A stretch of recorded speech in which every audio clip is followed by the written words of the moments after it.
Hey guys, this is Pidge, welcome to the channel. Today we're going to go over my first build guide of 3.16. It is the starter build for pure physical skeletons. I hope you enjoy. Here is everything that's included in this build guide. So we have an introduction to the format, which I have changed significantly from my previous 2 or 3 leagues. A 0 to 75 leveling guide. Leveling trees for people with and without POB. People with POB, you'll find it down in the description, and people without, I've included screenshots and I'll explain it as I go through. Your full Ascendancy order, I'll go over the Spectres, Bandits and Pantheons that you'll need, and then at the end we'll wrap it up and I'll talk about what I'm doing in 3.16. We'll start off by talking about the format of this build guide. I've changed it a lot from my previous leagues, and the main reason for that being I want to give to you the information that I would want if I am following my own build guide. So I've been playing a lot of hardcore SSF recently, and I've played a lot of characters that I've never played before, and in order to do that I've put in a lot of planning into what gems I'm going to need, what colour items I'm going to need, etc, and then anything relating to that build that I'm going to need. And I've had that on a separate screen and I've been following it meticulously, and it's helped so much just to be organised and in control. So I want to give that sort of format to you guys, and hopefully you'll find this really useful. Let me know in the comments if this is the sort of format that you want. First of all, we're going to go over some overarching items that you're going to need to look out for throughout the early campaign, and that would be a life flask of animation, and you get that from any rarity life flask with an orb of transmutation and any rarity bone spirit shield. Vendor those in and you'll get a life flask of animation. Movement speed boots, you're always looking out for these, so any rare boots that drop, you're going to want to wisdom scroll those, and also check for vendors on a regular basis. A +1 minion helmet, so you'll need a magic helmet, an orb of alteration, and then the life flask of animation that we created just previously. On top of that, you're going to look for Essences of Fear for your wand craft. The higher the tier, the more minion damage you can craft on your wand, and hopefully you'll get lucky. Gear wise, all you're looking for is life and res. That's it, including chaos resistance, which you'll want to ramp up as you get through Act 5 Kitava, and then obviously even more once you get through to Act 10 Kitava.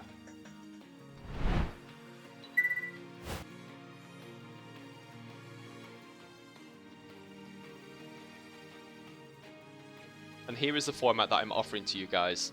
No frills, no BS, no beating around the bush. These are all the links that you're going to need to get you through to mapping and beyond. Here I've included all the colours for all of the gems that you're going to need, and also the level that you can pick them up at. So even if you're not intending on using these at the time when you get them, pick them up at the earliest opportunity and start leveling them. Either in your main hand or offhand, it doesn't really matter. So the main 6th link is going to be Val Summon Skeletons. I suggest running as many Val side areas as you can, hopefully you'll get it dropped. If not, you can buy some Summon Skeletons from the vendor at level 1 and use a Val orb to corrupt them, and hopefully you'll get Val Summon Skeletons. That's what I did in my hardcore SSF run to get, I think, Val Molten Shell, and I got it within 3 turns. You might not be that lucky, you might be more lucky. The next link here in the 6th link is Ruthless at level 1. You won't be able to pick up Ruthless as a witch, so what you need to do is you need to heal as a duelist. Start the game as a duelist, kill Hillock, get to town, buy 2 Ruthless, stick them in your stash tab, and then restart as a witch, and when you get to town they'll be there waiting for you. So Val Summon Skeletons, or Summon Skeletons to start with Ruthless, minion damage and melee physical damage. That's going to be your main 4 link. Later on, when you get to level 38, you can drop in Brutality and Multi-Strike if you're lucky enough to have a 5 or 6 link. The first 3 link is going to be Cast when damage taken at level 2 with Immortal Call at level 4. And you want Flame Dash in there but unlinked. So this is a 2 and a 1 link. The other 3 link is going to be Carrion Golems with Feeding Frenzy and Maim. The first of your 4 links is a Raised Zombie with Ruthless, minion damage and minion life. And what you'll want to do is later on in life, swap out Ruthless and minion damage for Raised Spectre and life tap.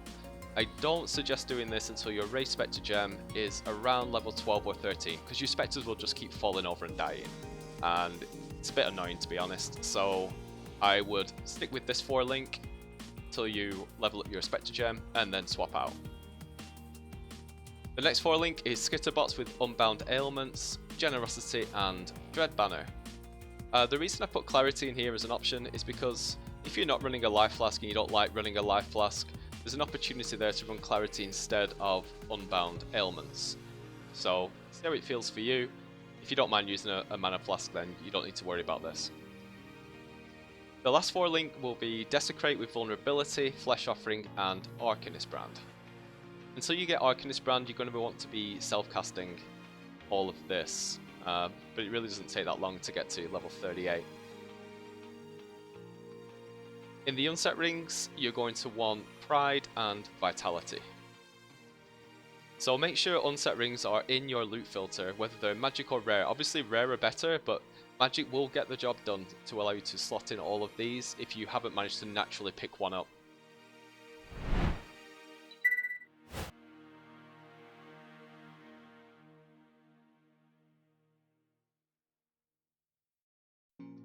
Moving on to the skill trees, this is for people that don't have POB. People that do have POB, the link will be in the description. So pretty standard pathing for a Necro. We're going to first want to path up here to Death Attunement, and then fill out the rest of them, probably come over here next. So pretty simple. And here I have marked on the masteries that I've taken. So here we have Minions Leech Life, and then Unholy Might here, Overwhelm Physical Damage up here, and a flat 50 life here. For the level 75 tree, this is as far as I'm taking it right now. This will get you into mapping, and it's all about fleshing out this tree. So we've got some damage nodes over here on the left. You've got these mana reservation nodes here in the sovereignty wheel, which is really important. And then it's all about life, life, life. There's a bit of minion damage down here, but I would say flesh out probably down to this life wheel here, and then flesh this out for more damage. Pick up this sovereignty so you can run all of your auras, and then continue down and pick up all of this life. If you get to this point and I don't know, maybe you level a little bit further than I've shown here, then you can keep going down to I think it's Heart of the Warrior, just further down for more life, and then over to Constitution. And you should be sitting at about just over 5k life by that point, which is a really nice place to be. So here in this mastery, we've got increased effective offerings. We are using Flesh Offering. I've taken 10% life here in this one. You do have the option to take Vitality as 100% increased efficiency of mana, so that could be an option for you if you have any mana issues. Here we have Elemental Resistance for the minions, 30% reduction of critical strike damage down here, and then here I've taken 50% increased mana reservation as well, and that could be useful. If you're not having any mana issues, you've got a spare point there, you can uncheck that.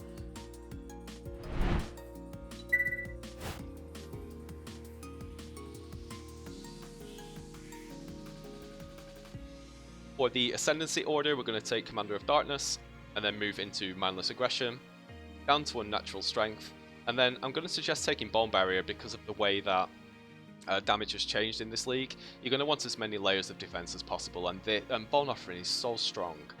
But if you don't feel like you have a problem with survivability and you want some more DPS, you can take Plague Bearer instead, Plague Bringer instead, or even try this out first and then spec into unspec and respec into this.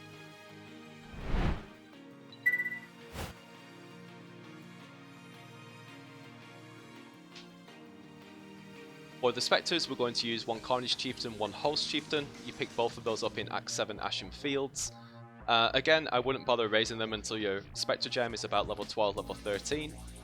For the Bandits, you're going to kill all of them, and for your Pantheons, you're going to take Brian King, obviously because of the freeze immune, but then I actually couldn't find the rest of the Pantheon information, the new Pantheon. I did check the Reddit, the subreddits, the forum, and I just couldn't find it.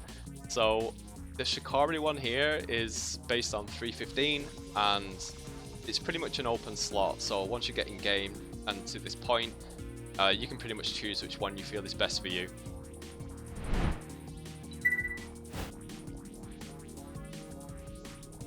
Okay, I don't think there's anything else that needs to be added to that build guide. It's straight to the point, and that'll get you through to mapping with a really smooth leveling experience.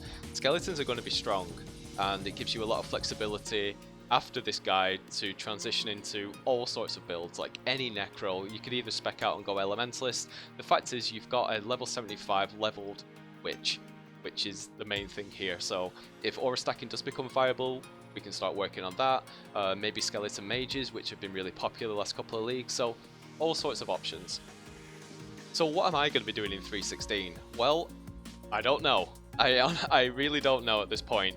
I've just spent the last sort of day looking into what's going to be a solid starter build for you guys, and now I need to start working on my own build. I have ideas, and mainly that's come from playing hardcore SSF recently, where I've played Occultist, I've played Raider, I played a Gladiator, and I tried a Saboteur. So I've just got a lot of new experience floating around, and I loved playing a Raider. I actually fell in love with playing Raider. I did do the Toxic Rain build, which got to 78% into level 89 in hardcore, and that went horribly wrong. And then I did re-roll as a Frostblade / Lightning Strike Raider, and I loved it. The issue for me was single target with that, so I've been doing a lot of research, picking up tips here and there, and just trying to work on that single target, because the clear was just phenomenal. Apart from that, I am considering playing an Ignite build. Not sure if that's going to be Elementalist or something else. So those are the two options that I'm considering for myself. It's always a massive risk playing a build that you've never played before, and an Ascendancy that you're not all that familiar with at league start. But I had so much fun playing Raider that I'm just so confident that I could make it work, and that's what I'm going to go with, either Raider or Elementalist. So watch this space. If you do want any support with the build guides, then you can jump on my Discord. There's quite a decent sized community on there, like 4,000 people. So there are a lot of knowledgeable people on there that would be happy to help, including myself. And if you did like this video, you enjoyed the format, I'd like to hear your comments. Please like the video, subscribe to the channel for more updates, and I will see you in 3.16. Have fun. Bye bye.